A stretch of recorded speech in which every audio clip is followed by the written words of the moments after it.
नमस्कार, मेरा नाम है मीनाक्षी रजत और आप देख रहे हैं अपना फेवरेट डिबेट शो सबका हिसाब होगा। दुनिया देख रही है कि कैसे इजराइल और ईरान आज एक दूसरे के खून के प्यासे हैं। लेकिन क्या आप जानते हैं कि कभी इन दोनों के बीच में चोली दामन वाला साथ हुआ करता था। 1979 की क्रांति से पहले ईरान इजराइल को मान्यता देने वाला दूसरा मुस्लिम देश था। 1950 में उसकी तरफ से मान्यता इजराइल को दे दी गई थी। वक्त बदला और रिश्ते ऐसे बिगड़े कि आज आग और पानी का बैर साफ नजर आता है। ईरान का फिलिस्तीन के प्रति उमड़ता प्रेम और अल-अक्सा मस्जिद को लेकर के उसकी संवेदनशीलता ने इस आग में घी डालने का काम किया है। ईरान खुद को मुस्लिम जगत का रहनुमा साबित करने के लिए इजराइल के खिलाफ आस्तीन का सांप यानी प्रॉक्सी संगठन पाल करके चल रहा है। अब आपको समझाते हैं कि ईरान और इजराइल में दुश्मनी क्यों है, आखिरकार ये पूरा मामला क्या है। सबसे पहले हम शुरुआत करेंगे 1979 की ईरान इस्लामिक क्रांति के बाद शुरू हुई दुश्मनी को लेकर के। इजराइल के साम्राज्यवाद को खारिज करना वैचारिक बुनियाद बनाया गया। खुमैनी की सरकार ने इजराइल से सारे संबंध इस दौरान तोड़ दिए थे। इजरायली नागरिकों के पासपोर्ट को वैध मानना बंद कर दिया गया था और तेहरान स्थित इजरायली दूतावास को पीएलओ को सौंप दिया गया। अलग फिलिस्तीन राष्ट्र की मांग को लेकर के संघर्ष कर रहा था पीएलओ। ईरान के मन में फिलिस्तीन के लिए गहरी सहानुभूति थी, मुस्लिम भाईचारा। और नया ईरान खुद को इस्लामी ताकत के रूप में प्रस्तुत करना चाहता था, स्थापित करना चाहता था। ईरान ने फिलिस्तीन मुद्दे को उठाया, अरब देशों ने पीछे छोड़ दिया था। यरूशलेम स्थित अल-अक्सा मस्जिद विवाद को लेकर के भी तनातनी देखने को मिलती है। यरूशलेम जिस पर अधिकार फिलिस्तीन भी करता है और साथ साथ इजराइल भी करता है, दोनों ही इसे अपनी राजधानी बनाने में लगे हुए हैं। अल-अक्सा मस्जिद यहूदी टेंपल माउंट मानते हैं इसे। अल-अक्सा को मुस्लिम मस्जिद मानते हैं तो यहूदी इसे टेंपल माउंट कहते हैं और इसीलिए फिलिस्तीन और इजराइल में भी लंबे जंग चल रही है लंबे समय से। मिडिल ईस्ट में जारी तबाही को देख करके ऐसा लगता है जैसे दोनों पक्ष ईद का जवाब पत्थर से देने पर आमादा हो गए हैं। कोई नहीं झुकना चाहता है। हर कोई ये चाहता है कि अब जब ये जंग शुरू हुई है तो हम खलीफा बन करके उभरे। इजराइल चाहता है कि एकमात्र यहूदी राष्ट्र होते हुए हमने एक मुस्लिम राष्ट्र को घुटनों पर ला दिया है। और ईरान के लिए ये 1979 वाला वो वक्त है जब वो खुद को एक बार फिर से मुस्लिम वर्ल्ड का खलीफा साबित कर सकता है। तेहरान से लेकर के तेल अवीव और लेबनान से लेकर के गाजा तक इस दुश्मनी की आग पूरे क्षेत्र को अपने लपेटे में ले रही है। कल के दोस्त, आज के जानी दुश्मन। शांति की उम्मीद अब टेढ़ी खीर नजर आती है। जो ईरान इजराइल कभी गले मिलते थे, आज एक दूसरे के गले काटने पर उतारू हो गए हैं। मिडिल ईस्ट में एक दूसरे पर ड्रोन मिसाइलें दागी जा रही हैं और ये जंग सिर्फ जमीन की नहीं बल्कि साख और वर्चस्व की हो गई है। आज इसी मुद्दे पर डिबेट के लिए खास पैनल जुड़ेगा हमारे साथ, उनसे रूबरू करवाऊंगी, लेकिन उसके पहले एक रिपोर्ट दिखाते हैं।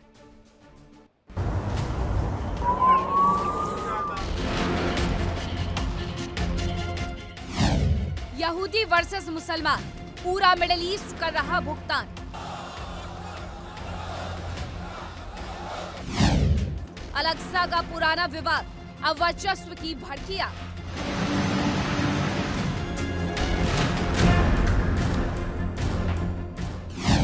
कभी दोस्त थे इजराइल ईरान, अब खून बहाना काम।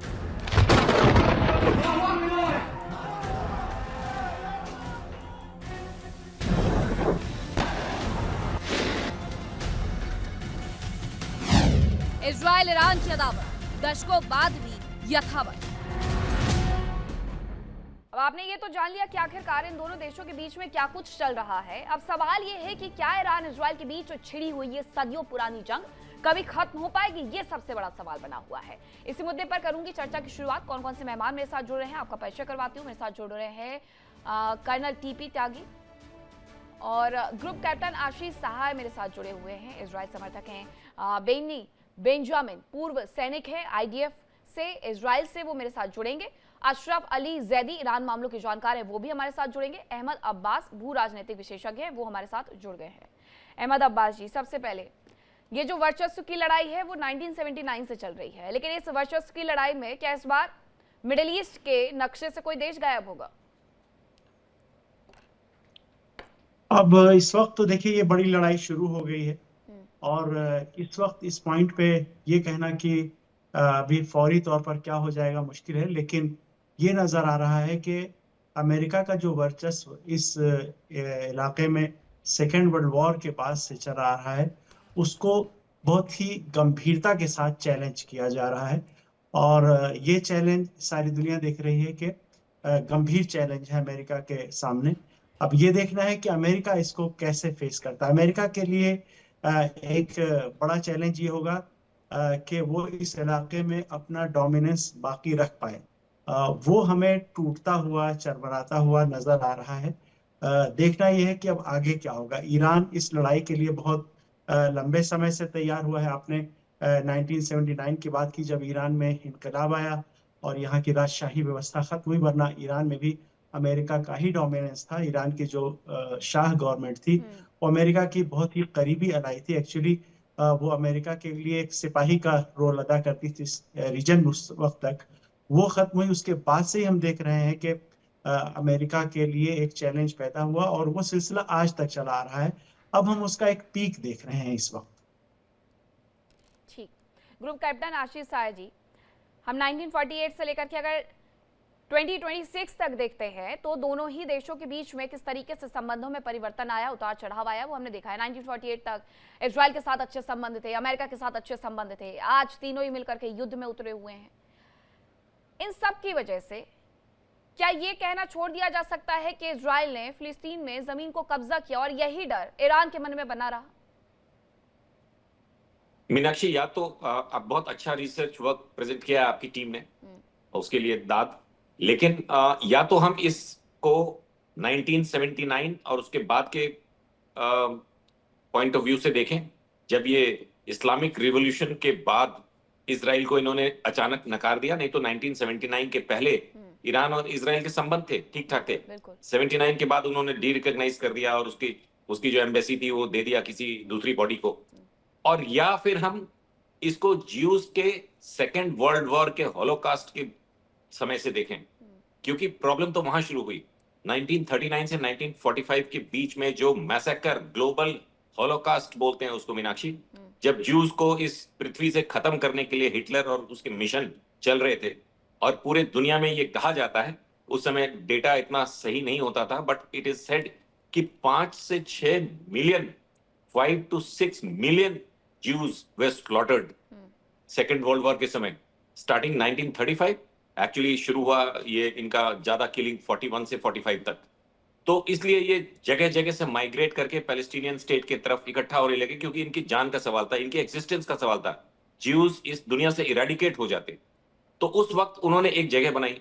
अब वहां पे उस जगह पे आप उनको बोले हम इसको नहीं रहने देंगे, अरब अरब अरब एक वर्ड, ठीक है, अरब होना चाहिए, लेकिन साथ में अगर एक एग्जिस्टेंशियल थ्रेट आ रहा है एक पूरी कौम को, तो उनको जिंदा रहने का, उनको जीवित रहने का, उनको बने रहने का अधिकार है। और इसी वजह से यूनाइटेड नेशंस ने ये रिकॉग्नाइज किया और इनको स्प्लिट किया, पैलेस्टीन एंड इजराइल। जो भी 45% एंड 55%, एक्चुअली वो 75 and 30 25, all that data doesn't matter. United Nations ने ग्लोबली एक एक्सेप्टेंस दी कि Israel will exist, Jews will exist with pride in a state. इसको लेके अरब वर्ल्ड की डिफरेंट टेक्स रही टिल 1967। 67 में नेचुरली जब चारों तरफ से सप्रेशन हो रहा है, हॉलोकास्ट से रिकवर कर रहे हैं ज्यूज, लाखों, दसियों लाख लोग, 60 लाख लोग मार दिए गए उनकी कम्युनिटी के, तो उन्होंने एक्सपेंशन का कोशिश किया और वेस्ट बैंक और गाजा स्ट्रिप वगैरह को एक्सपैंड किया अपनी एग्जिस्टेंस को। उसके बाद इस्लामिक रिवॉल्यूशन होता है 79 में, और आप उसको फिर से नल एंड वॉइड। जो काम आज अमेरिका ईरान के साथ कर रहा है कि ईरान के अंदरूनी मामले में दखल दे रहा है। पूर्वी यरूशलेम भी तो रहा फिलिस्तीन की तरफ, ईरान का झुकाव, पूर्वी यरूशलेम, ये तमाम मुद्दे भी तो रहे। सर, इस पर आप विस्तार से आगे भी बताइएगा। बेनी बेंजामिन जुड़ गए हमारे साथ, पूर्व सैनिक है आईडीएफ से, इजराइल से वो मेरे साथ जुड़े हुए हैं। बेनी बेंजामिन जी, इस पूरे मुद्दे पर आईडीएफ क्या पीछे हटेगी या इस युद्ध की जो शुरुआत हुई है उसे खत्म करने के बाद ही अब कोई नतीजा निकलेगा? पहली बात में, हमको किसको खत्म नहीं करना है, सबको उनके गांव में रहो, आराम से रहो और बस हम लोग को इधर रहने दो। You know, I am coming from India, we never had any problem in India. Only the Jews, only country in the world. 2000 years we had been to India, कभी हम लोग को एक भी problem नहीं आया। Why? You know why? Because Indian people received us and we were there. We were respecting them. They were respecting us. So that is very, very important. if this Iranian people or not sir, sorry अगर आप थोड़ा सा Iranian regime, कोशिश करें हिंदी में बोलने के लिए, हिंदी दर्शक है हमारे इरानियन साथ। रिजीम हमारे को रिकॉग्नाइज करेगा, हम लोग को कुछ भी प्रॉब्लम नहीं है। ईरानियन रिजीम 47 साल हमारे पीछे पड़ा है हमको खत्म करने के लिए, अच्छा, and that we don't agree, that's only we don't agree. We are small country, we want to live in peace with our neighbours. You can see Lebanon का कुछ भी हमारे साथ प्रॉब्लम नहीं है, उनकी पब्लिक हमारे साथ है और हिजबुल्लाह हमारे पर अटैक कर रहा है। तो this is something you can't believe, नहीं ये I can't believe that what is happening. ठीक है, रिजवी जी क्या जवाब देंगे आप? अनम्यूट करिएगा प्लीज। हाँ जी जी, आवाज आ रही है ना? जी जी आ रही है।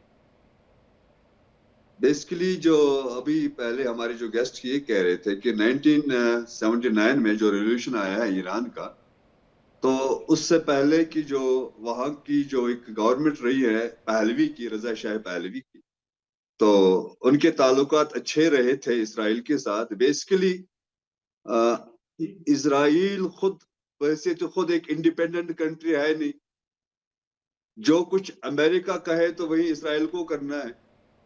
और इसी तरीके से जो 1979 से पहले जो गवर्नमेंट वहां रही थी वो तो अमेरिका की पिट्ठू रही है। और ये समझें कि ईरान में 1979 से पहले जो गवर्नमेंट थी वो अमेरिकन गवर्नमेंट थी। जो कुछ अमेरिका उनको कह रहा था वही कुछ उनको करना ही था, इसीलिए तो उनके ताल्लुकात तो बेहतर रहने ही थे इसराइल के साथ। और उसके बाद 1979 के बाद जब रिवोल्यूशन आया, इनकलाब आया है, और जाहिर बात वो इनकलाब अमेरिका के खिलाफ रहा है। और अब कैसे मुमकिन है कि ईरान की जो गवर्नमेंट है उनके ताल्लुकात अमेरिका और इसराइल के साथ ठीक रहते?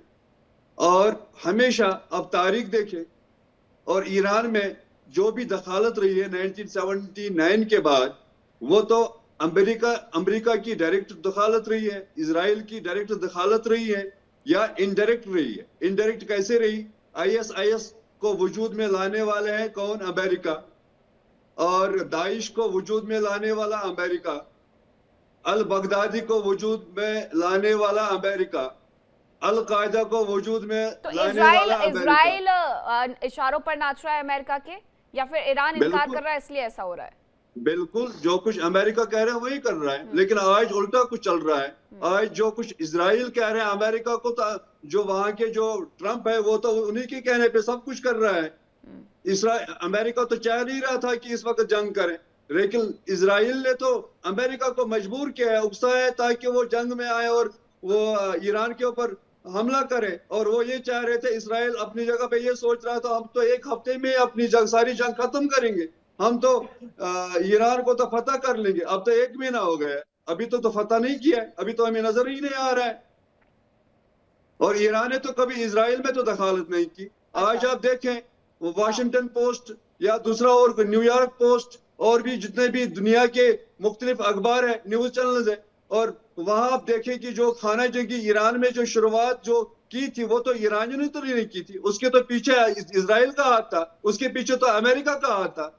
अमेरिका जो दादागिरी पूरे दुनिया में कर रहा है, वाहिद एक ईरान और हमारा अल्हम्दुलिल्लाह जो हमारा नेशन इंडिया है, जिन्होंने कभी भी अमेरिका की बोली नहीं बोली है, कभी भी उनके कहने पे तो कोई वो काम तो नहीं किया है ना। इसी तरीके से जब हमारा जो हमसाया मुल्क पाकिस्तान हो, या जो हमारे, मैं चाहूंगी कि आप इस पर जरा टिप्पणी करें, प्रकाश डालें कि इस पूरे मुद्दे पर किस तरीके से इजराइल कठपुतली है अमेरिका के लिए। वो तो खुद कह रहे हैं कि हम जब तक युद्ध समाप्त नहीं करेंगे, जब तक हम तय नहीं कर लेंगे, ट्रंप की नहीं सुनने के हम। Meenakshi, with due respect to all the panelist, Rizvi sahab को भी ये समझना पड़ेगा, हम पैनल डिस्कशन में बैठे हैं, एक इंटेलेक्चुअल डिस्कशन, पर्पसफुल डिस्कशन। यहाँ पे एक किस्म का भावावेश में बह के कुछ बोलने से बेहतर है ऑब्जेक्टिविटी। क्या ज्यूज को रहने का हक है? किसी भी इंसान से पूछें, क्या एक कम्युनिटी को सिर्फ कम्युनिटी की वजह से कि वो एक पर्टिकुलर कॉम के हैं, उनको इस सबसे बड़ी मिसाल ईरान में भी इस्फहान में तो रह रहे ना, इस्फहान में। जी, मुझे खत्म करने दे रिजवी साहब, मुझे जस्ट खत्म करने दें। जिस तरह से अमेरिका ईरान पे हमला करके गलत कर रहा है, ईरान के इंटरनल पोजीशन से, इंटरनल सिचुएशन से अमेरिका को कोई लेना देना नहीं होना चाहिए। ठीक वही काम खमैनी साहब की सरकार इजराइल के लिए कर रही थी। पैलेस्टीन में क्या हो रहा है इसका सारा दारोमदार ईरान के पास, तेहरान के पास क्यों है? तेहरान कहां से इस्लाम का लीडर बन गया? किसने उनको डिप्यूट किया? कैसे वो तीनों हिजबुल्लाह को, हौतीस को, हमास को सपोर्ट कर रहे हैं कि तुम इजराइल को खत्म कर दो, टेरर प्रॉक्सी वॉर करो? किसने ये हक दिया? जैसे ट्रंप को ये हक नहीं है कि वो ईरान पे मुझे बेसिकली ईरान को जो आप इस्लामिक के हवाले से कह रहे हैं कि उनको किसने अधिकार दिया है, क्योंकि वो उस इस्लाम को पेश कर रहे हैं कि जो हकीकी रियल इस्लाम है।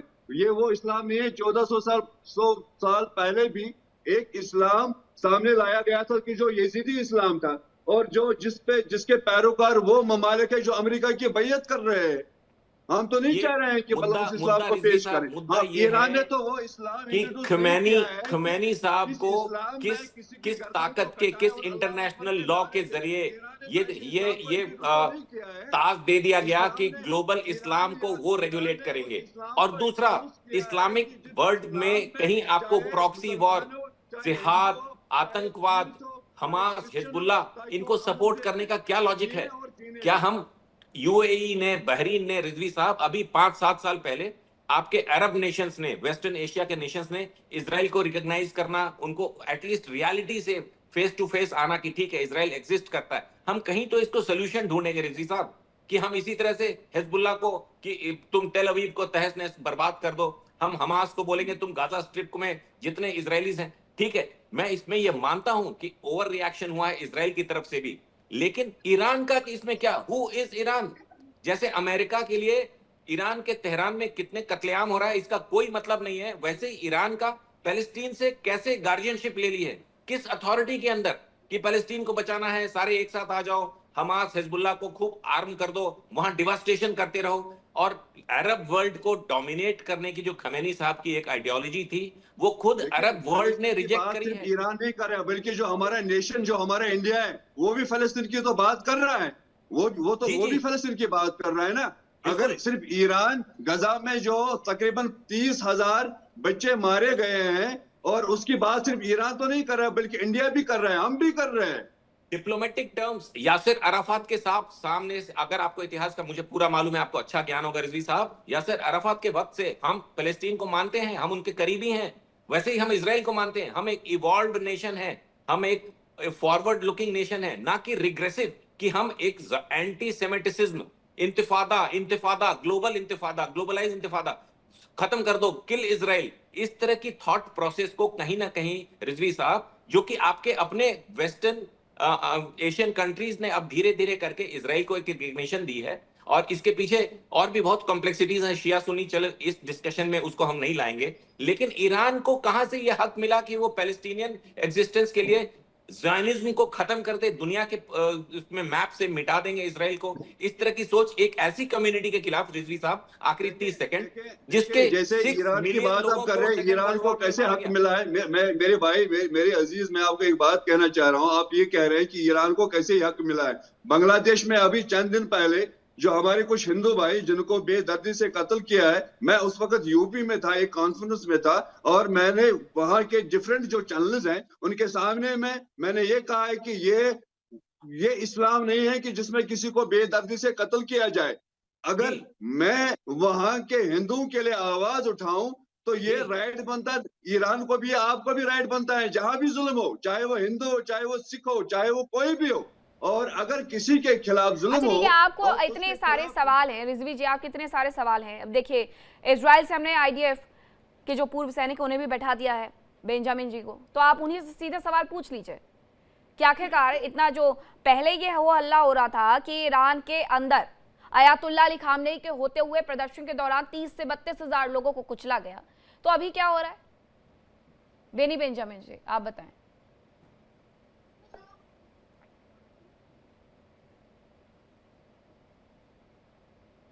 आपको आवाज मिल रही है? बेनी जी, आपको आवाज मिल रही है? ठीक, उनकी आवाज में जरा इशू आ रहा है, उनका फिर से मैं एक बार रुक करूंगी। कर्नल टीपी त्यागी जी भी हमारे साथ जुड़े हुए हैं। कर्नल, इस पूरे मुद्दे पर जो सवाल मैं पूछ रही थी वही मैं आप ही से भी पूछूंगी कि 32,000 लोगों को मार दिया गया आयतुल्ला अली खामनेई के वक्त में, जब वो प्रदर्शन चल रहे थे जनवरी से फरवरी। वो एक आंकड़ा था जो वेस्टर्न मीडिया ने दिया हुआ था, लेकिन अभी तो वही हो रहा है। लोगों की जान बच कहाँ रही है? जी, ईरान में 32,000 लोगों को मार दिया गया और पता नहीं कितने लोगों को फांसी पे चढ़ा दिया गया। और जितने एग्जीक्यूशंस ईरान में होते हैं दुनिया के और किसी दूसरे देश में नहीं होते। वहां पे स्थिति ये है कि अगर कोई व्यक्ति एक लफ्ज भी खोमेनी साहब के अगेंस्ट बोलता था तो उसे खुदा का दुश्मन मारा जाता था। और उनका कोई नहीं रूल जनाब, है मेरे मोहतरम कर्नल साहब, बिल्कुल मैं इससे एग्री नहीं करता हूँ जो कुछ आप कह रहे हैं, क्योंकि बेसिकली मैंने खुद बहुत सारे साल गुजारे ईरान में। मैं वहाँ अच्छी तरीके से आपसे ज्यादा बेहतर जानता हूँ। हाँ, बल्कि अगर आप हमसाया मुल्क की बात करेंगे, वहाँ तकरीबन 1947 आप ग्रीन रेवोल्यूशन में बताइए क्या हुआ। आप मुझे बताइए महसा के साथ जब हिजाब की बात हुई तब क्या हुआ। मैं आपको 2 एग्जांपल दे रहा हूँ। ग्रीन रेवोल्यूशन या वो जो महसा आदमी थी या कौन थी जो जिसके ऊपर हिजाब के ऊपर विद्रोह हुआ, उसमें विद्रोह में कुचल दिया गया। और सर हद तो यहाँ तक है, वहां का कोई रूल है 186, मुझे ज्यादा नहीं मालूम, मगर उसमें वो ये कहते हैं कि जो खुदा का दुश्मन है उसका दाहिना हाथ काट दो या बायां पैर काट दो या उसका सिर काट दो। यानी कि कमाल की बात है। जनाब जो आप ये फरमा रहे हैं, बिल्कुल मेरे ख्याल में आपको किसी ने गलत नॉलेज दिया हुआ है। किसी को बाएं हाथ का तो या मैंने तो अपने तकरीबन 14 साल मैंने गुजारे हैं, मैंने किसी एक बंदे को भी नहीं देखा है कि किसी का बाएं या दाएं हाथ काटा हुआ है। अरे अच्छा मुझे एक बात बताइए, वहां पे IRGC बनाई गई, खोमेनी ने बनाई किस लिए? अपनी सुरक्षा और अपने खिलाफ उठने वाली आवाज को दबाने के लिए। चलो हमने मान लिया। अब उसमें अलग आर्मी है, अलग नेवी है, अलग एयरफोर्स है। उसमें एक कुद्स फोर्स है और एक वासिज फोर्स है। जो वासिज है, बताया तो ये गया है कि ये इतनी खतरनाक फोर्स है कि ये जिंदे आदमी को एक चलती हुई लाश में तब्दील कर देती है। पर चलिए इसे भी छोड़िए, अब मैं कुद्स फोर्स पे आता हूँ। कुद्स फोर्स का मतलब क्या था? वो ये था कि आप दूसरे देशों में जाओ और वहां पे आतंकी संगठन बनाओ, उनको ट्रेनिंग दो, उनको वेपन दो, उनको पैसा दो और नेशन में नेशन बना दो, स्टेट विद इन स्टेट। मुझे बताओ क्या मेरे ख्याल में सर एक सेकंड है कि जो आपके डिप्लोमेट्स वहां ईरान की एम्बेसी में रहे हैं, ईरान में जो इंडियन एम्बेसी है, मेरे ख्याल में आपको उनसे पहले मैं तो आपके बीच में नहीं बोला था। क्या हिजबुल्ला, हुती, हमास या अल-बदर या कतैब हिजबुल्ला या पॉपुलर मोबिलाइजेशन फोर्स, क्या ये नेशन है? अच्छा यार एक बात तो बताओ ना, मैंने आपको 6-7 नाम गिनाए, क्या ये नेशन है? इन्होंने जाके दूसरे नेशन के अंदर आतंकी प्रॉब्लम क्रिएट की है, तो क्या इन्हें नेशन कहा जा सकता है?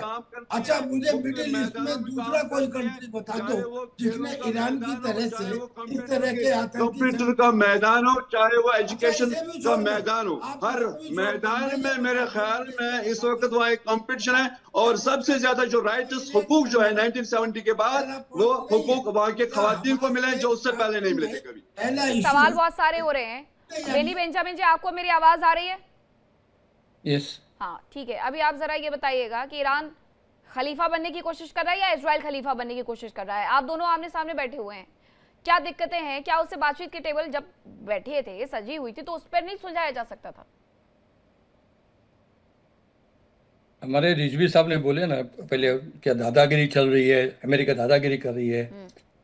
दादागिरी बहुत अच्छी है, और जो उन लोग कर रहे हैं जो आतंकवादी, वो बहुत बुरा है एक्चुअली। उन लोग को जो आप बोल रहे हैं ना, क्या हम लोग को खलीफा बनना है, खलीफा नहीं बनना है। हमको खाली हमारे स्टेट में रहना है, पीसफुल रहना है, और हमारे ऊपर कौन ये नहीं बोलेगा कि हम बॉम्ब डालेंगे, न्यूक्लियर ये करेंगे, खुतीस को बनाएंगे, हिजबुल्लाह को बनाएंगे, उनको पंप करेंगे, उनको पैसा देंगे, ये नहीं चलेगा। हम लोग किसके साथ झगड़ा करने को तैयार नहीं है। हमारे आप देख सकते हैं, इजिप्ट के साथ हमारा पीस है, जॉर्डन के साथ हमारा पीस है, now also UAE and Qatar and all these countries are with us with the peace. Saudi Arabia अभी पीस करने वाला था और वो ये प्रॉब्लम हो गया 7 अक्टूबर का. अदरवाइज सऊदी भी हमारे साथ था. अभी हम लोग को किसके साथ नहीं, हम लोग सबको टेक्नोलॉजी दे रहे हैं, हम लोग सबको ऊपर ले रहे हैं, एग्रीकल्चर में ले रहे हैं, सबको ले रहे हैं ऊपर. हम लोग को कुछ प्रॉब्लम नहीं है. जब हमारे साथ पीस होएगा, I think they will earn lot of things from us, that is definite. बहुत सारे चीजें मिलेंगे हमारे से. और हम लोग को किसके साथ झगड़ा नहीं करना है, ईरान के साथ भी नहीं करना है. ईरान अब इसके बाद क्या शांत बैठ जाएगा? मैं एग्री करता हूँ आपके बातों से. बहुत वेरी नाइस, मैं एग्री करता हूँ. देखिए, मैं आपको ये बताना चाह रहा हूँ, एज नेशन हमें जो इस वक्त इजराइल के साथ, इंडिया को जो इजराइल के साथ ताल्लुकात है, लेकिन कम से कम हम ये नहीं कह सकते हैं कि हम ईरान के दुश्मन या ईरान हमारा दुश्मन है. मैं आपको 1994 की बात करूं कि जब OIC का इजलास हुआ है कि जिसमें तमाम ममालिक, जो मुस्लिम ममालिक कंट्रीज जो रही हैं, उन्होंने उस वक्त और किसी मुल्क का सपोर्ट की थी. लेकिन 1994 में एक वाहिद ईरान था जिसने OIC इजलास में इंडिया की सपोर्ट की है.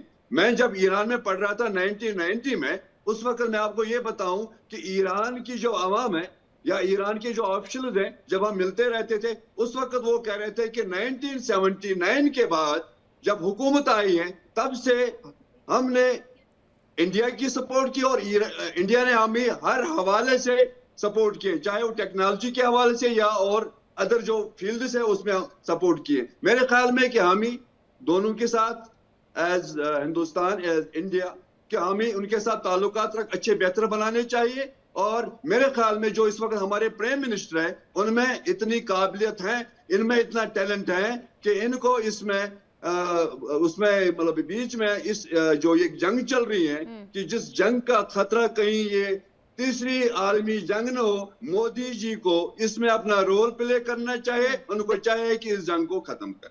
नहीं, अब एक कुछ देश आए तो हैं बाहर, अब देखिए क्या होता है. हाँ, क्या कहना चाह रहे हैं सर आप? मैम आपसे एक मेरी रिक्वेस्ट है. आती हूँ, अहमद अब्बासी आती हूँ. हाँ, बोलिए. ये बहुत सारे इश्यूज एक साथ इंक्लूड हो गए हैं. हाँ. अब वो सब पे अलग बड़ा टाइम लग जाएगा डिस्कशन करने पे. सर, कैप्टन सर बात कर रहे थे कि जूस का मैसेकर हुआ यूरोप में, हिटलर ने मैसेकर किया और उसकी वजह से आके उन्होंने फिलिस्तीन में एक मुल्क बना लिया. ये कोई सेंस है? मैसेकर वहां कुरान में देखो, आपके कुरान में देखो किसका ये पैलेस्टीन किसका है. आपके कुरान में देखो, पढ़ के देखो. मेरे को, मैं 10 बार कुरान पढ़ा हूँ, मैं 10 बार कुरान पढ़ा हूँ. आप देखो तुम्हारे कुरान में क्या लिखा है, किसका है पैलेस्टीन. सर बोलने दीजिए. सेकेंड वर्ल्ड वॉर में मैसेकर हुआ जूस का, उसकी जो संख्या है उस पर जो भी डिबेट है अपनी जगह, लेकिन उस मैसेकर के नतीजे में आके फिलिस्तीनियों को उनके घर से निकाल देना. आज गजा में जो फिलिस्तीनी हैं वो वहीं के हैं जो नेगेव से निकल के गए हैं, जिनको भगाया गया. इवन महमूद अब्बास जो पैलेस्टीनियन एडमिनिस्ट्रेशन के जो चीफ हैं, वो उस इजराइल के अंदर के, जिनको धक्का मार के भगा दिया गया, जो जाके रशिया में पढ़े, जॉर्डन में रहे, सीरिया में रहे और जाके वहां हैं. आप उनकी जमीन पे आप बिल्कुल कहते हैं जूस को रहने का हक है, लेकिन ये बताइए कि फिलिस्तीनियों को रहने का हक है या नहीं है? आपने उनका मुल्क हड़प लिया, उनको गजा में 20% इजराइल में 20% हमारे पैलेस्टीनी है, 20% पैलेस्टीनी है. और देखो आप कैसे रहते हैं हमारे पास. आप देखो, आप देखने की चीज है वो. लेकिन आपने 6 मिलियन को बाहर भेज दिया है ना. आपने थोड़े 6 मिलियन वो टाइम 6 मिलियन किधर थे? वो टाइम 6 मिलियन नहीं थे. हम लोग 2 लाख थे और लोग 2 लाख थे, 2.5 लाख थे, बस उससे इतने ही थे. आप कुछ ना कुछ ऐसा नहीं करता. आप देखो, पहले हिस्ट्री पढ़ो बराबर से, फिर बाद में मालूम पड़ेगा. फिलिस्तीन की सरजमीन से निकाल के बाहर कर दोगे और आप मीठी फिलिस्तीन का नाम ही नहीं लेना चाहते. मीठी बात नहीं कर रहा हूँ मैं, जो है वो बोल रहा हूँ. मैं भी इंडिया से ही आया है उधर. मैं क्या, मेरा जगह इधर नहीं था, बट हमारा बाप ज्यादा का जगह इधर था. सर बोलने दीजिए.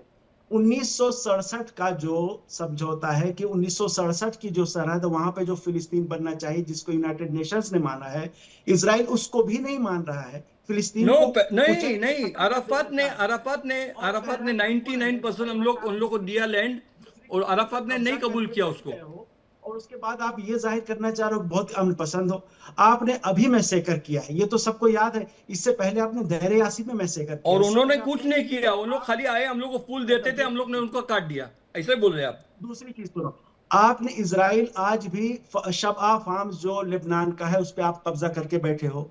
आप सीरिया की गोलान हाइट्स पे कब्जा करके बैठे हो, इसको सब लोग मानते हैं, पूरी दुनिया मानती है। आप और कब्जा करने के चक्कर में पड़े हुए हो। उसके बाद आप कहते हो कि हमें सुकून से रहना है, किसी से कोई झगड़ा नहीं। ये कैसी बात आप कर रहे हो? एक चीज ये हो गई सर, आप जिसने कह रहे हो हमारे कि साथ पीस किया, जिसने हमारे साथ पीस किया, उसका लैंड वापस मिला। जॉर्डन को उसका लैंड मिला वापस, इजिप्ट को फुल सिनाई वापस मिला। You know what is Sinai? More than 2 times bigger than Israel. और फिलिस्तीनियों को कुचल के मार दो, और आप अगर कोई उसके सपोर्ट में आवाज उठाए तो उसको कह दो भाई वो लीडर बनने चल रहा है। तो सर ये बहुत सारा सब क्या सभ्य है मेरे पैलेस्टीनियन, क्या सभ्य है बेचारे। हम लोग को फूल लेके आए 7 अक्टूबर को, हम लोग ने उन लोग को काट दिया, ऐसे आप बोल रहे हैं। उन लोग ने आके हमारे बच्चे लोग को काटा। जो 1967 का बॉर्डर आप बताइए, 1967 का बॉर्डर आप मानने को तैयार हो आज? 1967 का बॉर्डर दिया उन लोग को, सब उन लोग को वापस दिया है, जिसको रिकॉग्नाइज किया। आप उन लोग को वापस दिया है, एक्सेप्ट एक्सेप्ट जेरूशलम सब दिया वापस, सब दिया वापस except Jerusalem. Jerusalem will never be separated. Jerusalem never will be separated, never will be separated. आपने पूरा आपने वेस्ट बैंक के अंदर आपकी सेटलमेंट्स क्यों हैं? उसके भी सॉल्यूशन आया था। उसके आप बोलते हैं, बराबर बोलते हैं। आप उधर को, आप इधर आके देखो भाई, इजराइल में आके देखो। आपको, आप इंडियन है ना, आप इजराइल आके देखो, आप देख सकते हैं क्या हाल है, वो देख सकते हैं। पैलेस्टीनियन हमारे कोर्ट में है, हमारे जजेस है, हमारे पार्लियामेंट मेंबर्स में है, हमारे डॉक्टर्स है, हमारे कंपाउंडर्स है, सब कुछ है। उन लोग को सब राइट्स है, हमारा जो राइट्स है उनसे भी ज्यादा उन लोग को राइट्स है। आंख में धूल झोंकने काम नहीं करो फिलिस्तीनियों की। इवन आपका जो धूल झोंकने की बात ही नहीं है, सब आके देखो। मैंने बोलता हूँ आपको, मैं बोल रहा हूँ, आप आके देखो, आप उसकी रिपोर्ट आप आके देखो, आप हारिस अखबार देख लो, आप देख लो कि वो क्या बता रहा है। आप जाके फिलिस्तीनियों के जैतून के खेत जला देते हो, प्रोपोगंडा को आप बोलने बंद कर सकते हैं, किसका भी बोलने बंद कर सकते हैं प्रोपोगंडा में। जैसे आप बात कर रहे हैं, आप बोल रहे हैं कि आपको का मालूम है इधर जो आने का, जुल्म है उसके खिलाफ आप गिडियन लेवी जो आपके हारिस में लिखते हैं, आप उनके आर्टिकल देख लो। तो आप फिलिस्तीनियों को तो खत्म कर दे रहे हो। ये बताइए सर, 1967 का बॉर्डर आप मानते हो क्या? एक बात बताओ, 1967 के बॉर्डर पे आपके प्राइम मिनिस्टर नहीं मानते, नेतन्याहू नहीं मानते। ओबामा ने कहा था कि 1967 का बॉर्डर मानो, और नेतन्याहू ने रिजेक्ट कर दिया, तो उस बात पे लड़ाई हो गई थी। वो मानने को छोड़ो ना, पर उसके पहले हम लोग के प्राइम मिनिस्टर थे जो बराक थे, वो थे, उन्होंने तो 97% में दिया, और 3% का बाद में बोला अपन डिस्कस करेंगे। अराफात ने लास्ट मोमेंट पर साइन नहीं किया। कार्टर को पूछो ये बात, कार्टर के साथ बातचीत होगी थी, पीस टॉक चले थे। आप नहीं मानेंगे भाई, आप काय को मानेंगे? तुम्हारे मेजोरिटी जो है, हम लोग खाली 10 मिलियन है, वर्ल्ड में 12 मिलियन है। आप कितने हैं देखो ना, करोड़ से है, तुम्हारे कितने गांव है देखो ना। वो इजराइल इतना सा छोटा है, उसके भी लेके बैठे हैं कि वही अभी खाली करो, फिर सब छोड़ेगा। मैं बोलता हूँ आपको, मैं इजराइल भी खाली करूंगा ना, तो भी तुम्हारे को पूरा नहीं होगा। मैं इजराइल, हम लोग इजराइल भी खाली करेंगे, इजराइल चले जाएंगे, चलो, तो भी तुम लोग को पसंद नहीं पड़ेगा, तो भी तुम लोग वही करेंगे। सपोर्ट करें। इन सब के बीच में ये जो ग्रेटर इजराइल और ग्रेटर फारस, ये जो मुद्दा आया है, इसके बारे में क्या कहेंगे Benny Benjamin ji? Go to Mumbai. Israel is go to Mumbai. Maybe go to Mumbai. It's only 600 kilometers long, 25 kilometers broad. That is Israel. Nothing else. आगे नहीं बढ़ना चाहते हैं आप? हम लोग आगे नहीं को बढ़ेंगे। लितावी नदी हम लोग को देखो, लितावी नदी तक तो झंडे गाड़ दिए गए हैं। लितावी नदी पर बने हुए 5 पुल गिरा दिए गए हैं, वहां पर इजराइल के झंडे लहरा रहे हैं। चुप बैठेंगे, अब चलो बॉम्ब मारो, हम लोग बैठेंगे। अब तुम लोग मारो, कितना मारना है हम लोग बैठेंगे, हम लोग जाके शेल्टर में बैठेंगे, कितना मारना है करो, क्या करना है करो, ऐसा करेंगे। हिजबुल्लाह आपको मालूम है क्या है? हिजबुल्लाह ना जो है ना, तुम्हारे जैसे अंत्यभाग जो आते हैं उधर, उससे भी वर्स्ट ऑफ कहा था मुझे ये बताया, राक्षस है, 1940। मेरे भाई मेरी बात सुने आप, 1947 से पहले भी हिंदुस्तान की एक तारीख है या नहीं है? हाँ या ना बताएं। इंडिया से मैं बिल्कुल नाम नहीं ले सकता हूँ बीच में। मैं इंडियन हूँ, हिस्ट्री में आपसे सवाल कर रहा हूँ। मेरे को हिस्ट्री सुनना ही नहीं है इंडिया के बारे में। मैं कुछ से इंडिया के बारे में कुछ नहीं सुनूंगा। क्या हिंदुस्तान की तारीख है या नहीं है? मुझे ये हाँ या ना बताएं। हाँ है, भाई नो। तो इजराइल की मुझे ये बताओ, 1947 से पहले इजराइल की तारीख क्या है? आपको मालूम है मेरे से ज्यादा, बोलो। नहीं, मैं आपसे आप पूछ रहा हूं, बोलो आप तो ना। इसराइल में रहते हैं ना। मैं इसराइल में रहता हूँ, राइट। 1948 हम लोग को इंडिपेंडेंस मिला है, और वो जगह जो है, जो हम लोग इधर रहते हैं, वो इंडिपेंडेंस हमारे कभी बाप मिला दादा है? की 1947 जगह में। है। लेकिन 1947 से पहले सैकड़ों साल की तारीख है हिंदुस्तान की। लेकिन मैं आपसे ये सवाल पूछ रहा हूं, 1947 से पहले इजराइल का वजूद कहां था? जब हिटलर ने लाखों यहूदियों को कत्ल किया है, उसके बाद ये जो अरब कुछ लोग थे, उन्होंने उनको थोड़ी सी जगह दी, और आज वो ग्रेटर इसराइल को बनाना चाहते हैं। कहां?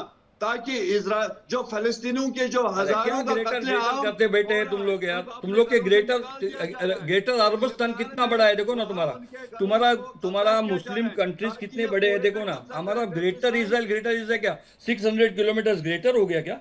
25 किलोमीटर वही मैं ग्रेटर हो आपको गया क्या? एक मशवरा देना क्या चाह रहा बात हूं। कर रहे हैं आप? अगर आप क्या बात कर आपको रहे हैं रिजवी अगर साहब? आपको छोड़ो यार। अगर तुम लोग आपको इंसानियत सीखनी है, अगर आपको ह्यूमैनिटी सीखनी है, ओ, आप ये जरा बात मत कुछ करो। टाइम हमारे इंसानियत हिंदुस्तान में इंसानियत गुजारें मेरे को मत और समझ सिखाओ। आएगी इंसानियत कि आप यहाँ जाके सीखो। हिंदू भी रहता तुम्हारे है, लक है मुस्लिम कि भी तुम रहता इंडिया है, में है। सिख भी रहता है, तुम्हारे ईसाई लक भी है कि रहता तुम है। इंडिया में है।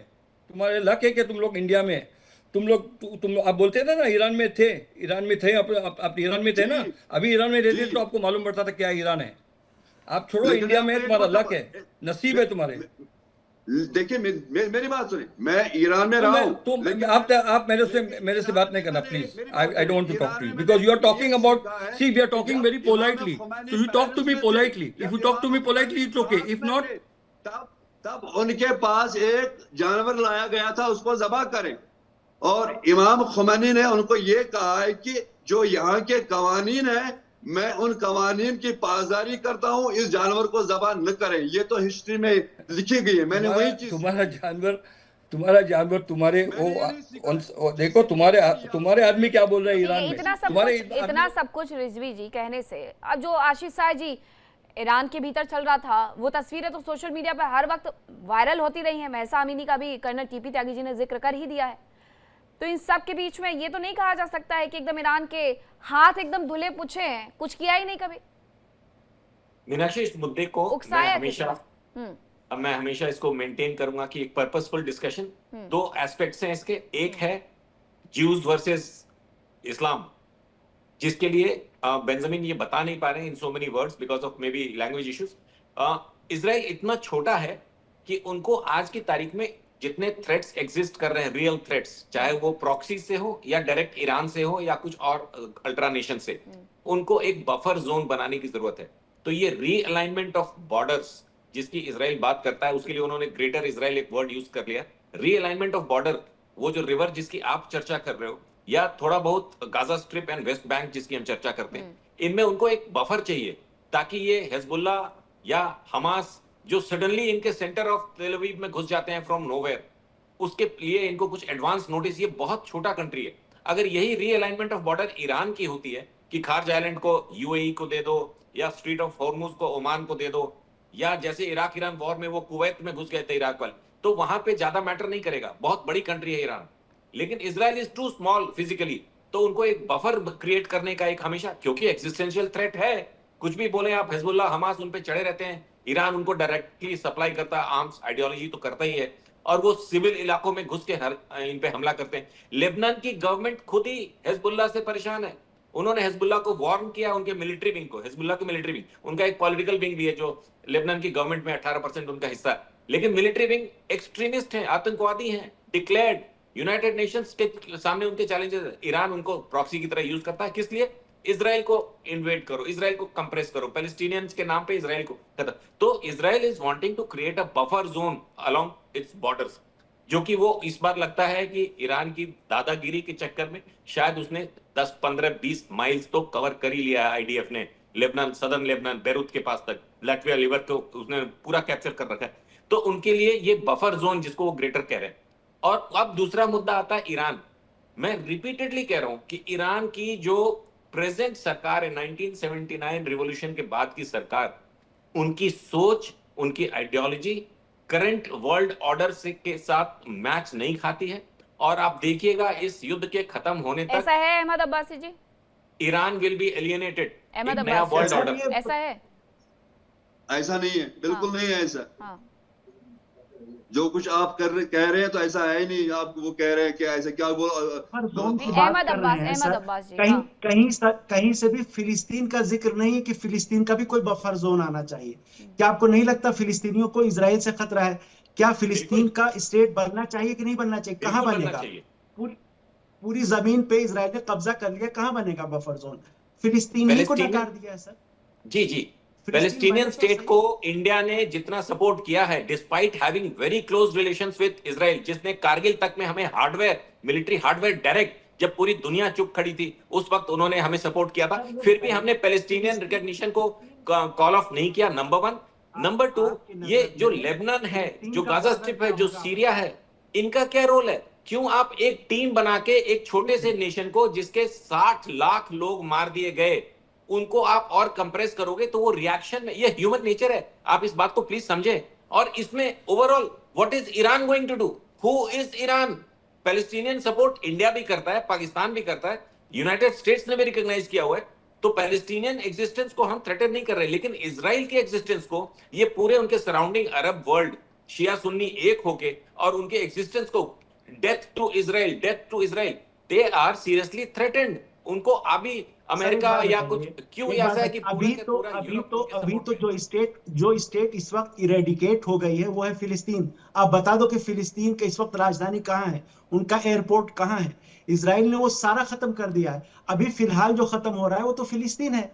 आप इसराइल की बात करो, इसराइल ही तो खत्म किए दे रहा है, फिलिस्तीन को हम एग्जिस्टेंस आपसे करने का हक नहीं है। हम कोशिश करेंगे कि पैलेस्टीनियन मुद्दे पे इस तरह के जागरूक चैनल्स अलग से एक डिस्कशन करें, क्योंकि देखिए टाइम बहुत हाँ, कंप्रेस्ड ये है। मैं आज ये का कहूंगा मुद्दा सर, था इजराइल ईरान, इसलिए हमने पैलेस्टीनियन पे डिस्कशन नहीं किया है। जी, आप कुछ कह रही थी मीनाक्षी। कर्नल टीवी त्यागी जी कुछ कहना चाहते हैं। जो आंकड़ा जी है, जी, मैं जी ये सर। कहना चाहता हूँ कि जो जो भाई साहब सुनिए अभी जरा एक सेकेंड प्लीज। जो जो कुर्द हैं, अब ये कुर्द इराक में भी है, ईरान में भी है, उसमें मारे टर्की गए थे, में भी है, जिसमें सीरिया में भी है। अब ये 3117 लोग कुर्द मारे का गए हैं। अगर और ईरान ने अरे चैलेंज अरे किया कोई अरे नया भाई नाम साहब जोड़ सुनिए लेगा, जरा एक कोई सेकंड नया यार, नाम जोड़ मैं लेगा। तो इतनी देर से चुपचाप बोल रहा हूँ। मैं आपको एक लॉजिक दे रहा हूँ, 2 पॉइंट बोलूंगा सिर्फ। पहले तो ये कि जो कुर्द हैं वो इराक में भी है, ईरान में भी है, सीरिया में भी है, टर्की में भी है। और उन्होंने पता नहीं कितने दिनों से जैसे यहूदी मारे मारे फिर रहे थे, वो भी मारे मारे फिर रहे हैं। उन्हें आज तक उनका देश नहीं मिला है, अमेरिका बार बार प्रॉमिस कर चुका है।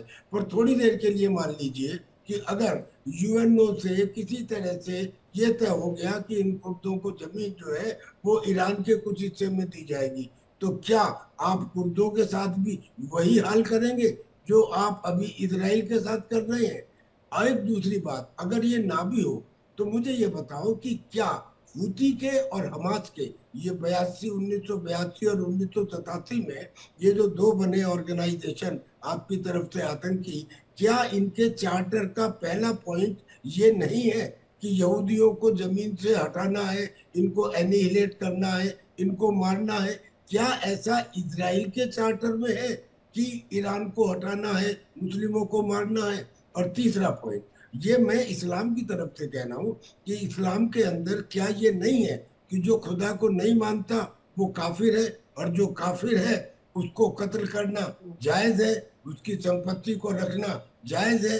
ये मतलब जब इस किस्म की चीजें आ जाती हैं तो ये समझ में आता है कि ये कट्टरवादी सोच है जो आप रख रहे हैं। मैं ग्रुप कमांडर और बाकी लोगों से सहमत हूँ कि लिव एंड लेट लिव, इसमें रहने दीजिए। जहां तक ग्रेटर इजराइल की बात है, इसमें आप ये सोच के देखिए कि 1967 में जिस कंट्री ने अपने से 4 गुना हिस्सा सिनाई लैंड जीत लिया हो, इजिप्ट से जॉर्डन को, वो सब उसने वापस किया कि नहीं किया? अगर अगर मान लीजिए उसका भी एटीट्यूड वही होता जो ईरान का है, यानी कि हम तो हम दूसरे देशों के अंदर अपने आतंकी संगठन खड़ा करेंगे, तो फिर क्या सिचुएशन होती? तो अब अगर आपको सोचना ये तो उनके प्लस पॉइंट को भी तो देखिए। मैं ऐसा नहीं है कि हम फिलिस्तीन के खिलाफ हैं, हम फिलिस्तीन के साथ हैं। मेरे दूसरे फ्रेंड ने, एक्स सर्विसमैन ने बिल्कुल आपको साफ साफ बताया कि जब PLO था, पैलेस्टीनियन लिबरेशन ऑर्गेनाइजेशन, हमने बराबर उनको सपोर्ट किया, आज भी सपोर्ट करते हैं। और हम तो ईरान के साथ में हमारे अच्छे रिश्ते हैं जी। चाबहार के अंदर हमारा international north south transport corridor जो है, क्या उसमें और हम चाबहार ईरान साथ साथ नहीं है? सिचुएशन यहाँ तक थी कि ईरान ने इंडिया के लोगों के लिए वीजा फ्री कर दिया था। तो हमारे ईरान से पुराने सांस्कृतिक संबंध है।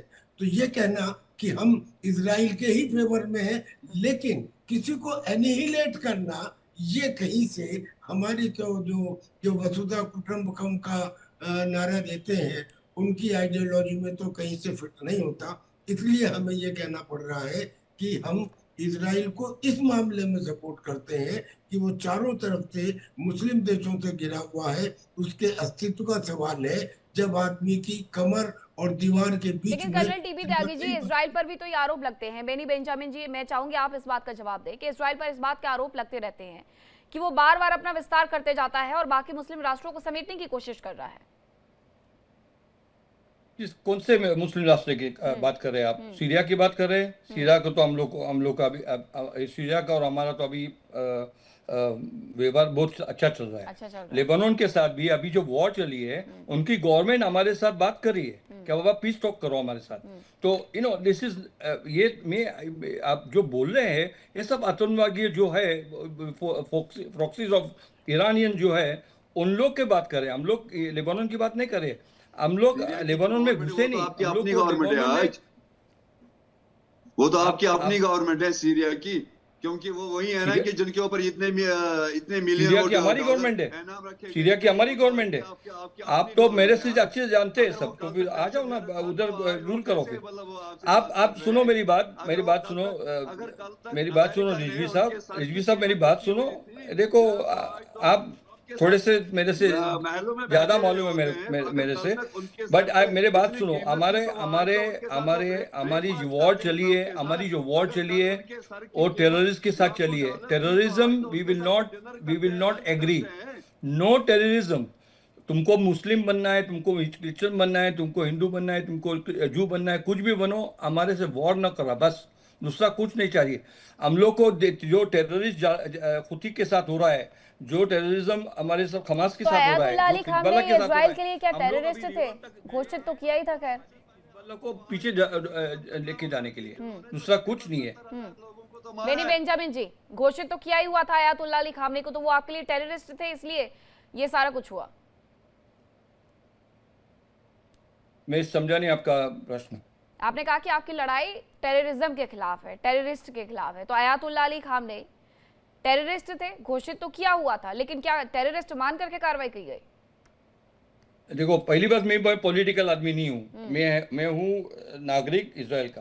Okay, that's first thing. घोषित किया गया ना एंड सरकार की तरफ से। सेकंड थिंग व्हाट हम लोग को जो मालूम है, उन लोग ने कितने बच्चे लोग को मारा। ईरानियन बच्चे लोग को, थोड़ी इजराइल के बच्चे को बात कर रहा हूँ मैं, ईरानियन बच्चे लोग की बात कर रहा हूँ। कितने बच्चे, कितने आदमी, कितने फैमिलीज दबा हो गया उधर। तो किसने बात नहीं की, किसने पूछा नहीं कि काई को मारा उनको। उन लोगों का क्या ये था, खाली ये करने को आए थे ना, डेमोन्स्ट्रेशन करने को आए थे ना, दूसरा कुछ नहीं करने को आए थे। तो आप ये बात पूछेंगे तो मेरे पास तो आंसर नहीं है उसका, आप पॉलिटिकल्स को पूछो। बट मेरे को मालूम है कि हम लोग we are suffering from the terrorism, from the Palestinians, from the Hamas, from the Hezbollah, from the Houthis and from the Iranians ने हम लोग के 2-3 राजदूत को अटैक किया था। एक अर्जेंटीना में किया था, आपको मालूम है?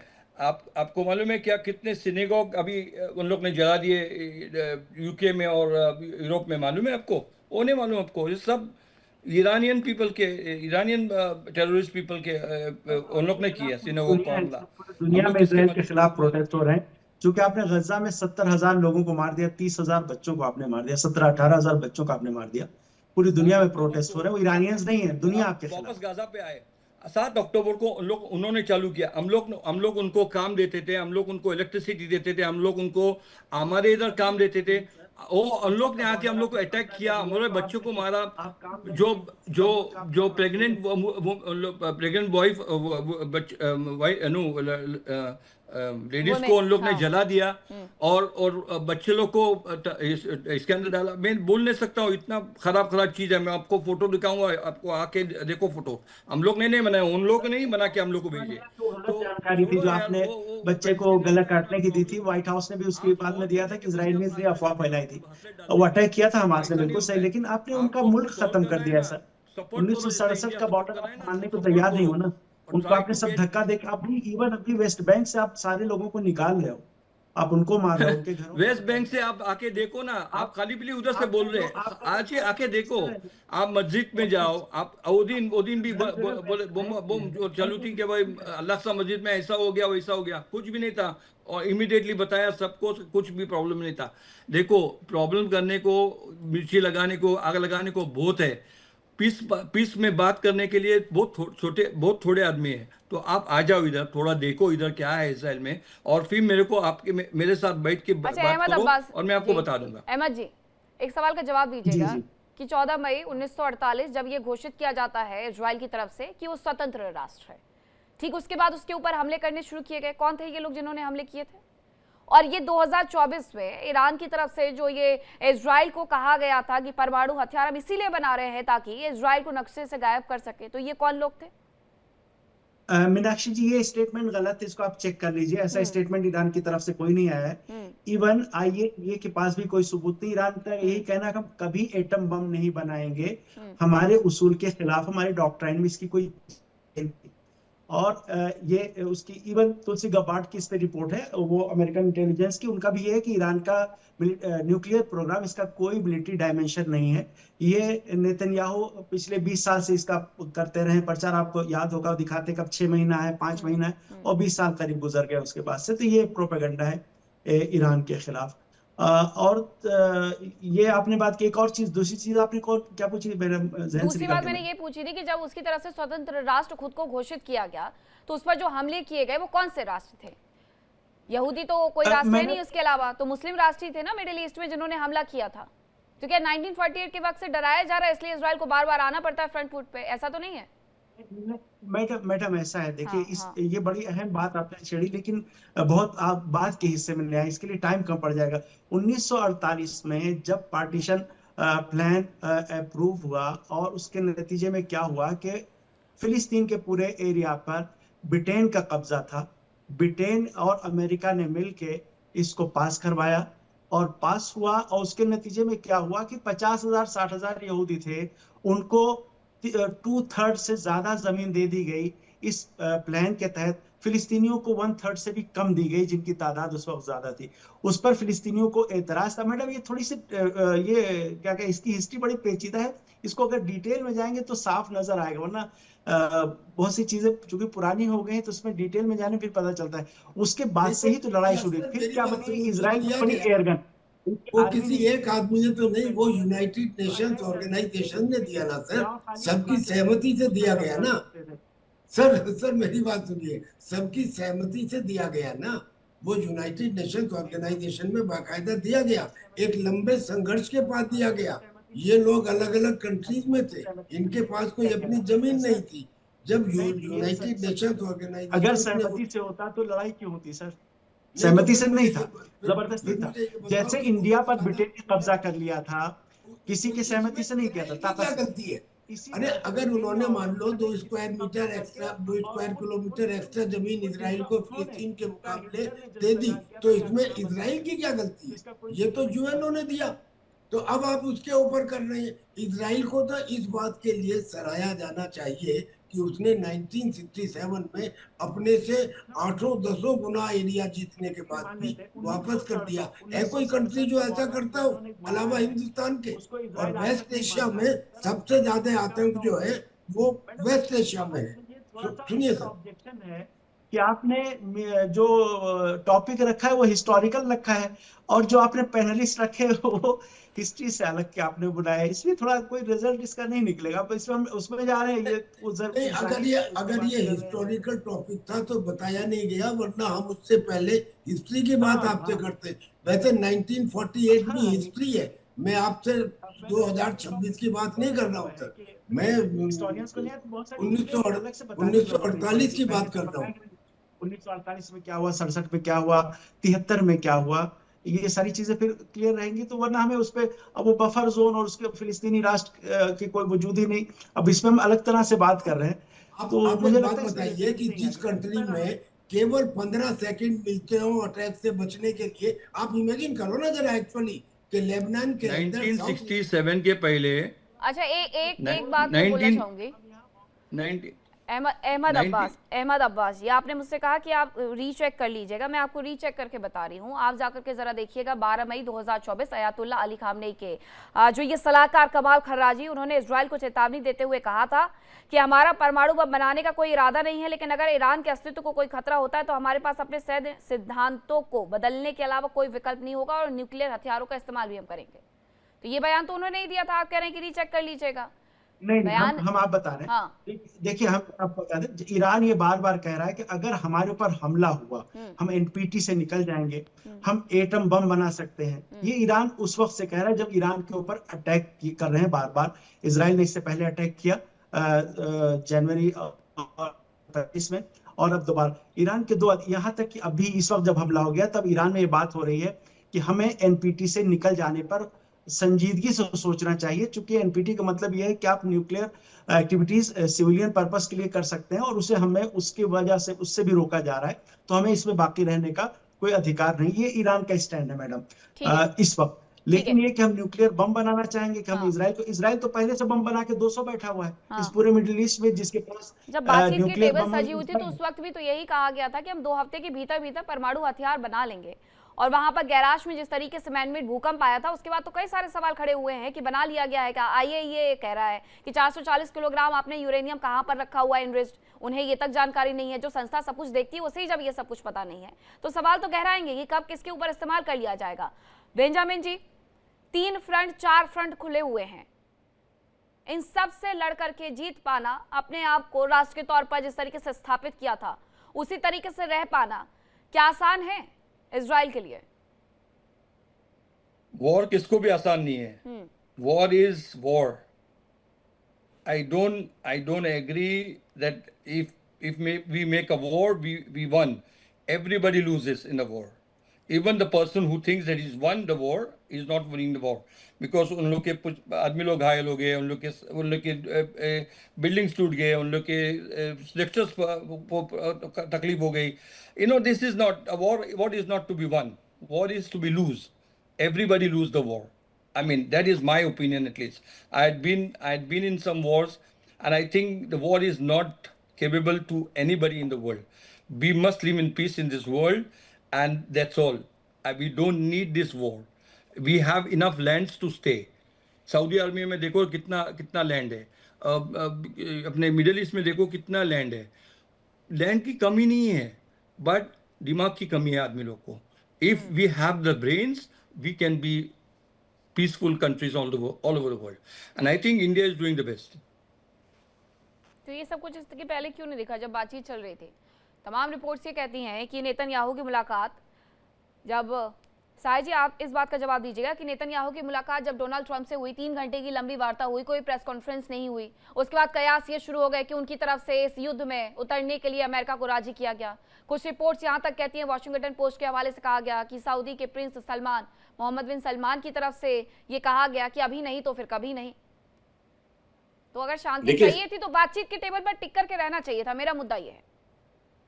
बिल्कुल डिप्लोमेटिक सोल्यूशन देखने चाहिए थे, लेकिन at stake, Meenakshi, at stake was a concentrated company of leadership, IRGC and Khamenei regime, जिसको ये लूज आउट नहीं करना चाहते थे। इनके पास काफी इंटेलिजेंस थी, काफी हार्ड इंट बोलते हैं हम उसको, स्पेसिफिक लोकेशंस टैगिंग के साथ थी, और उसको ये लूज नहीं करना चाहते थे। इनके लिए एक लालच का सवाल रहा होगा, वो सडन चीजें। लेकिन 2 जल्दी से चीजें कवर कर देता हूं। एक, आपने पूछा टेररिज्म। मीनाक्षी, टेररिज्म एक जेनेरिक वर्ड है, और अगर आप खमैनी साहब के बारे में पूछ रही हैं तो मेरे को ये बताने में कोई हर्ज नहीं है, कोई वो मतलब डाउट नहीं है कि आइडियोलॉजिकल टेररिज्म थी उनके दिमाग में। आइडियोलॉजिकल टेररिज्म जैसे ट्रंप के दिमाग में एक पॉलिटिकल टेररिज्म, दहशतगर्दी, आतंकवाद किसी किस्म का। हाँ, हिजबुल्लाह, हमास, हौतीज आर्म्ड टेररिस्ट हैं जो किलिंग्स करते हैं, लेकिन खोमेनी साहब can be blamed for ideological terrorism कि हमारा ही चलेगा और किसी का नहीं, दूसरे जो हमारे अगेंस्ट हैं उनको रहने का कोई हक नहीं है। और इसका सोल्यूशन क्या निकाल सकते हैं? अहमद साहब मैं आपकी बात पे भी आऊंगा। इसका सोल्यूशन क्या निकाल सकते हैं? Iran should learn from Germany. आप हिटलर ने मेरे ख्याल में कुछ जज्बात आप ये जो कुछ आप कह रहे हैं ये जज्बाती बातें हैं, लेकिन इसमें कोई रियलिटी नहीं है, इसमें कोई हकीकत नहीं है। ओके, मैं आपकी बात मानता हूं। मैं 10 सेकंड में खत्म करता हूं। ईरान को जर्मनी से सीखना चाहिए। हिटलर ने हॉलोकॉस्ट किया था, हिटलर ने 60 लाख यहूदियों को मरवाया, लेकिन जर्मनी जब इवॉल्व किया तो today it is the closest ally of Israel, वही जर्मनी। इसी तरह ईरान एक बार की इजाजत देता है सर। बहुत धन्यवाद आप सभी का मेरे साथ इस चर्चा का हिस्सा बनने के लिए। लेकिन सच यही है कि दुनिया में कोई नहीं चाहता है कि ये वॉर और आगे बढ़े, बल्कि ये रुक जाए। हर कोई यही चाहता है। बहुत धन्यवाद आप सभी का मेरे साथ चर्चा का हिस्सा बनने के लिए। फिलहाल वक्त एक छोटे से ब्रेक का है, कहीं मत जाइएगा। इंडिया डेली अब आपको स्मार्ट टीवी पर भी मौजूद है। इंडिया डेली 24/7 अब इन सभी प्लेटफॉर्म पर लाइव देखिए। देखिए इंडिया डेली 24/7 अब आपकी स्मार्ट टीवी पर। इंडिया डेली मौजूद है सभी डिजिटल प्लेटफॉर्म पर लाइव और लगातार। इंडिया डेली 24/7 हर दिन राष्ट्र को समर्पित।